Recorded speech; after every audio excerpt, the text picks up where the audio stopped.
Distinguishing characters and their personalities are one of the most vital parts of telling an in-depth story that can grasp interest in an audience. Achieving this comes down to many different decisions within the filmmaking process, such as script writing, direction from a director, and costume design, which I'm going to be discussing with you today. So, how does a costume's colour portray a character and their personalities through the medium of film? In the earliest of films, actors were often chosen if they had the wardrobe to suit.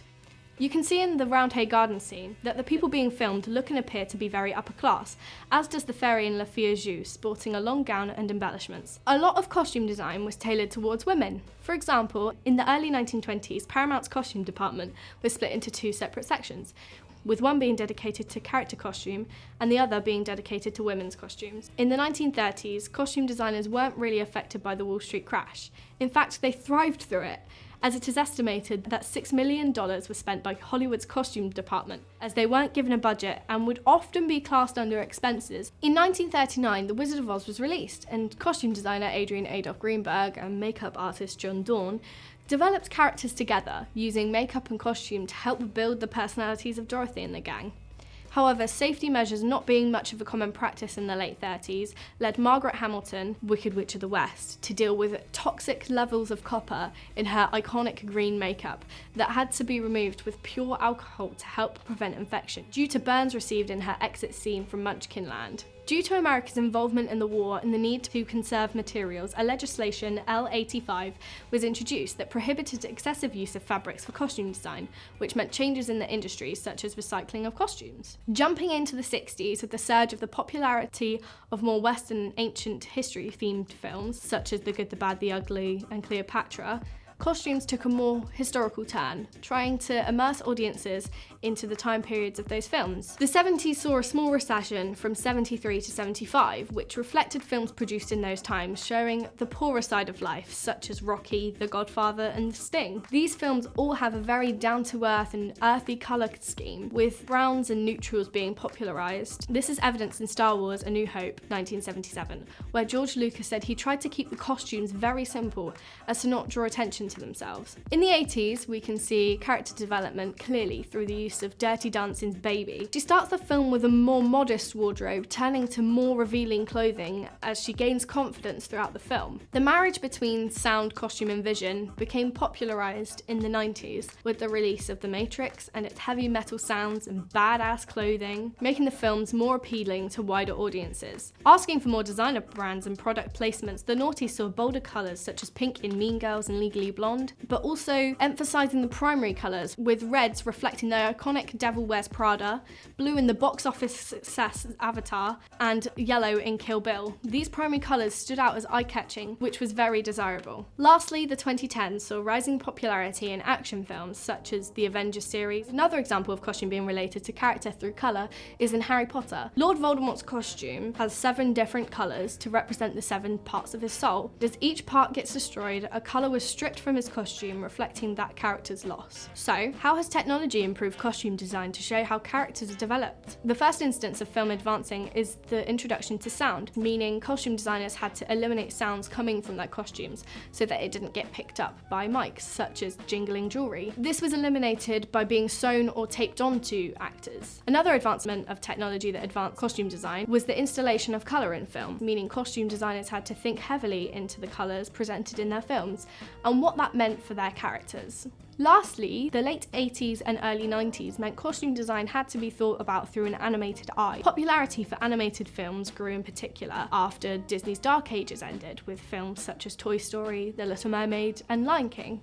Key people in the industry include Irene Sharaff. She developed the idea of a colour palette for a film, rather than designing the characters' costumes individually. Ori Kelly was challenged by Marilyn Monroe in the production for Some Like It Hot, with Marilyn stating that her character should have a more revealing wardrobe. Ori replied stating that Sugar Cane is the kind of girl that will go so far and no further, meaning that her adventurous spirit should not be over-sexualized. Lastly, Edith Head won 8 Academy Awards for Best Costume Designer between 1949 and 1973. She worked trying to anticipate the future, making sure her looks didn't become tacky over time. Key techniques used include reading the script to understand the characters and who they are. Key rules to stick by. Realism is key within universes and worlds.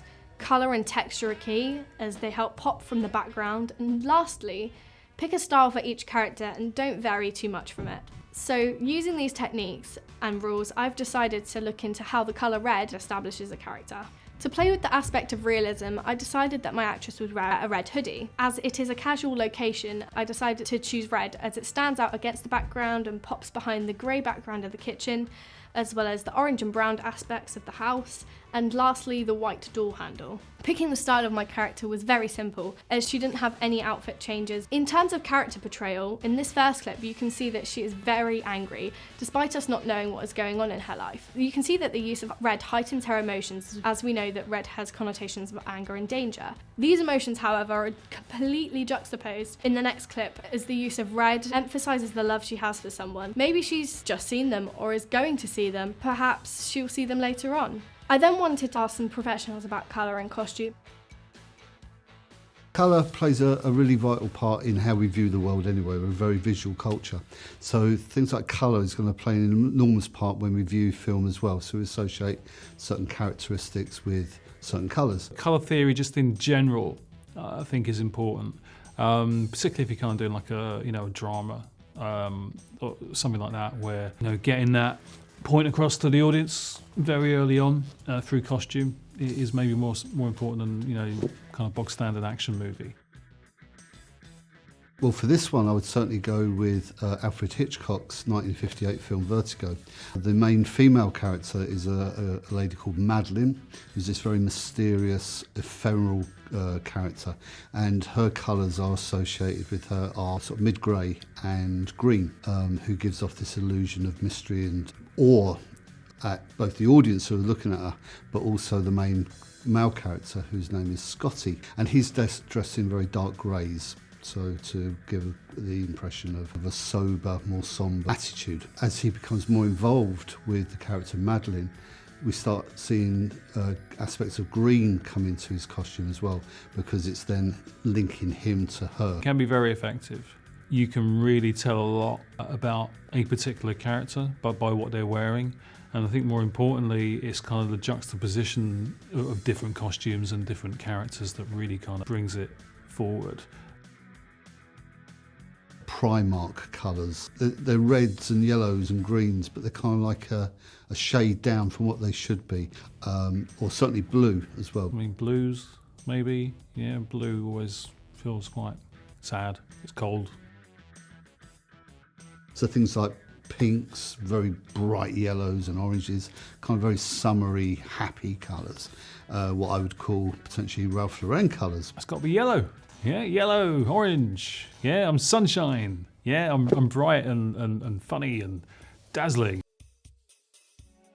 Baz Luhrmann's version of William Shakespeare's Romeo and Juliet. The two rival families, or gangs, if you like, are very much represented by the colours of what they wear. House of Montague, for example, are in very bright, vibrant colours. House of Capulet are very much more serious, sort of very threatening characters, and they are seen very much in deep purples and reds and blacks. The designers that Baz Luhrmann chose also are very sort of rivals in the fashion world. The Capulets, who are styled by Dolce & Gabbana, the Montagues, who are styled by Prada, so two very contrasting Italian fashion designers. One that always springs to mind is Adam Sandler in Punch Drunk Love. Adam Sandler plays this very lonely, down on his luck. He's working some crappy job that he doesn't want to do. He has this horrible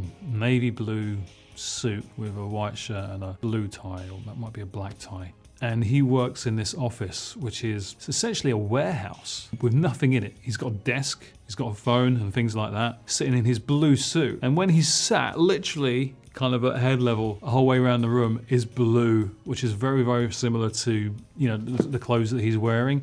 And just all of it together just makes up this really lonely character that's literally kind of drowning in himself. So, to conclude, how does a costume's colour portray a character and their personalities through the medium of film? Well, despite costume being one aspect of how we build characters, the colour of costume can mean so many different things and can give away aspects of a character that may not be noticeable at a first glance. And that is what makes a costume's colour so important.